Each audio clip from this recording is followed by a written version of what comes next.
everybody, this is Tyson with Fuel Systems Research and Development. Been a while, thought I'd share kind of what's been going on.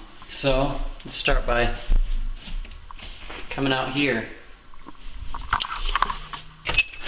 So when I lived in Idaho, when I was doing my vaporizer research and building and stuff like that and the testing on my car, I'd posted some videos on YouTube.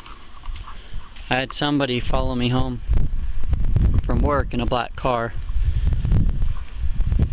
and with tinted windows. So I tried to ditch him. I went around the block a few times and ditched him down an alleyway. Then when I moved here, I really started doing a lot more work on the vaporizer and stuff. I've been followed home a couple of times by somebody in the same car. The same tinted windows, everything. I haven't been able to see the person, get close enough to see them, but they followed me and they parked down here, just down the road. And this was at about 2 o'clock in the morning, because I got off at 1:30 in the morning. And so they followed me and they were just sitting over here watching me. Pulled into my driveway, and I always look in my rearview mirror to make sure that I'm never being followed. And I pulled in right here. Whoa, the focus is way off, sorry. And parked, got out of my car, pretended to go to my house, but I really snuck in on the passenger side of my car and was watching them over there. So I was sitting there for a little bit, and then they turned around and went back that direction, because that's how you get out of here. It's basically a one-way in. They pretended like they were going that way to leave, but then they ended up coming around the block down over here, driving by really, really slow, and then they left. And another time I was followed and they parked down over here again, watching me. I didn't drive around the block this time. So I've been followed a few times, and then a few months ago somebody broke into my car, and kind of show you what they did. I actually just went to check it today and somebody stole my battery. But what they had done is they messed with my fuel lines right up here. You're not going to be able to see it, but they busted my fuel lines right up against my gas tank. I don't know if they put a hole in my gas tank yet or not. I need it really inspected and get it taken care of so that I can start doing testing again. But so they did that, and then they came in here. I had left my keys in here for some stupid reason, because I was working on it the day before, and they got my keys. I had my doors locked, because I always lock the doors. I have a spare key, so it doesn't matter if I lock my cars and my keys in the car. But they tried to start my car, and they couldn't, because there's different switches that I have to operate the vaporizer and stuff, and you have to have the right ones flipped and that kind of stuff in order to start my car. Well, they couldn't start my car, and they busted the key off in the ignition. Can't find my spare key, so I'm gonna have to replace my ignition, my cylinder. So I had found the keys on the ground outside here, and I was like, I wonder if they did anything else. Well, they'd put a hole in my tire. You can see that it's pretty flat. I tried to fix it, but didn't fix it all the way. And then they had messed up my battery. Obviously it's gone now because somebody took it, but what they had done is pulled the cap off of the battery and drained the water out of my battery, and it ruined my battery. I tried to connect jumper cables up to, not jumper cables, but my battery charger up to my car to start it, because there's a jump option on it, a 200 amp jump option. And I wasn't able to get it started. I should be able to just run it off the battery charger without having a battery in there, because I've been able to do it in the past, but it wouldn't start. So I don't know if they did something else to it or not. My fuel injectors are all fine and stuff. So yeah, and then I also found some radiator fluid on the ground. Checked my tubes and stuff, and they're all good.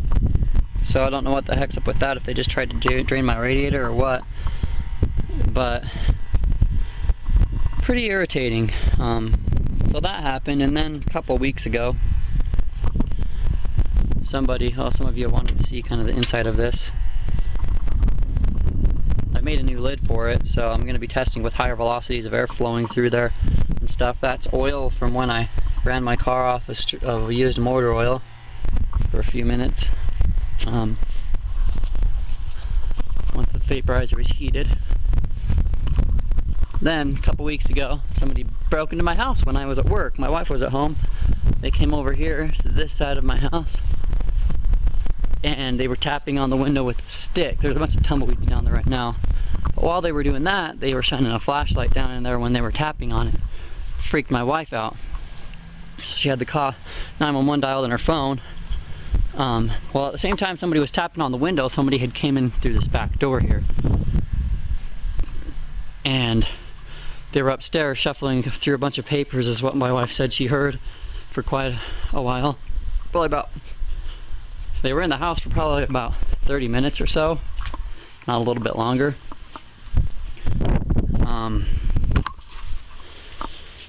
Well, what happened is, a couple days before, I was talking to the guy that helps fund this project, and I was like, you know, my computer's been hacked a couple times. That's another thing, is my computer's been hacked into a few times. My information's been taken, my computer's been crashed. I've tried to recover it and make backup disks and stuff like that.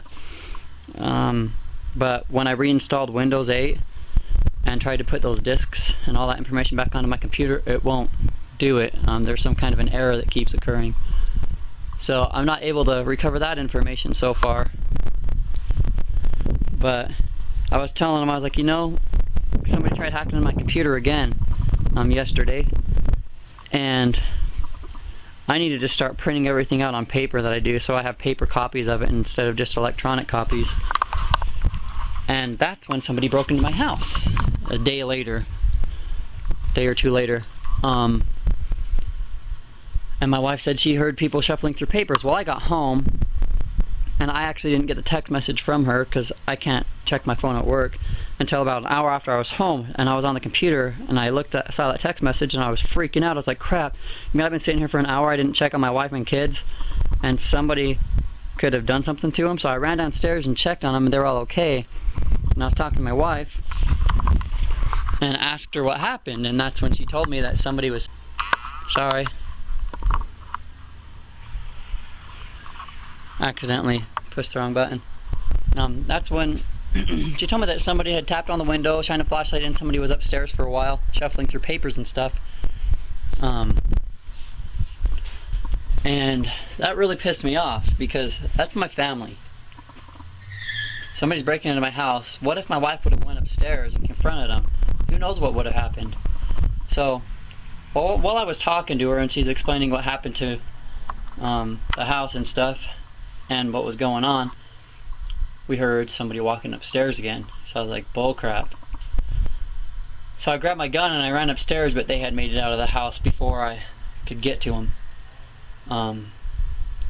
And so I hid some guns in a few places in my house.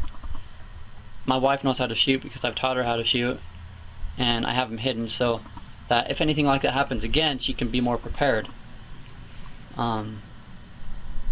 But that's not cool when people start messing with my family. If I catch whoever it is and they happen to be there and I was there with the gun, you know, they'd probably be dead right now.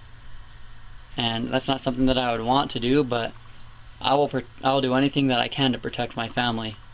So, well, the next day, 2 days actually, Saturday, I come over here, or Sunday, just to ride my four-wheelers, and I'll have to show the pictures, but somebody had put a plug in my exhaust pipe fit perfectly. It was a plastic cap, and they had got a neodymium magnet and put it inside the plastic cap and then taped it with white electrical tape, and it was a white cap, and then shoved it in my exhaust pipe to prevent me from being able to start this. Well, what they did to my other four-wheeler is they shorted out some wires on it, and I had taken this out for a ride in the desert. When I got home, I happened to be pulling in, and it stalled because I didn't have my idle adjusted right, and if I let off on the gas too much, it'll die.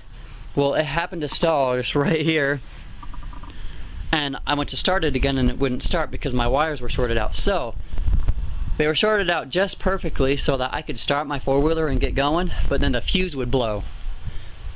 My four-wheeler would run as long as it's still on, but as soon as it dies or I turn it off, I can't start it back up. So I would have been stranded in the desert if I would have died out there, which was probably somebody's intent. I don't know. Whether all these things are connected together or not, whether it's the same group of people that are doing it, I don't know. But I'm getting pretty irritated. Just because I'm doing something to try to improve people's lives and stuff does not, give people a reason to be able to do this crap. Whoever it is, I don't know whether it's just some local guy, whether it's the government, some big corporation trying to scare me and stop me. I really don't know, but it needs to stop. And if I end up confronting somebody, there's going to be force. So just warning you if you happen to be watching this video and you did that crap. Okay, so I'm gonna come over here and see if I can show you the pictures. I think I actually have it on my Facebook. It's got my Facebook page. I don't go on Facebook very often. But, okay, so here's one of the pictures. Can't see it very well, but that's a neodymium magnet. So I can get a better shot. Okay, that's a neodymium magnet. This is the plastic cap, and that's the electrical tape and stuff. Here's another shot of it. You can see the neodymium magnet in that cap. This is what they shoved in the exhaust pipe in my four-wheeler. It's a picture of it in my exhaust. So that's pretty much what I've been up to, or what's been going on. Because somebody wrecked my car, I haven't had time to fix everything that needs to be done. So that's why it's taken so long to get more videos and show more progress, because I haven't been able to. So I need to get my tire fixed, I need to get a new battery, I need to figure out my fuel line, see what's going on with that, and then hopefully nothing's wrong with like my cooling system or something, since that radiator fluid was leaking all over it. But I'll get it figured out, get it taken care of, and do more testing, and then I can do some more videos of, I want to show the actual mileage tests so that you guys can see them. Whether they're good or not, I don't care. The fact is that this is a work in progress. It's not going to be perfect the first time. When I did that mileage run on my Jeep, I got about 30 miles per gallon when I normally get 18. Sorry it's so shaky. But whether the results are good or bad, whether I have much improvement or not, I want to show you guys so that you can see how it progresses and see the discoveries that I make as I'm testing and making changes for like air velocity through the vaporizer or whatever it is that I need, air to fuel ratios. I want you guys to be able to see it all so that you can learn from what I'm doing and make improvements if you guys decide to do it yourself, and just basically follow the journey. So that's pretty much it for now. Hopefully I'll be putting another update here shortly once I get everything taken care of. So take care. Thank you guys for all the support. Thanks for watching. Later.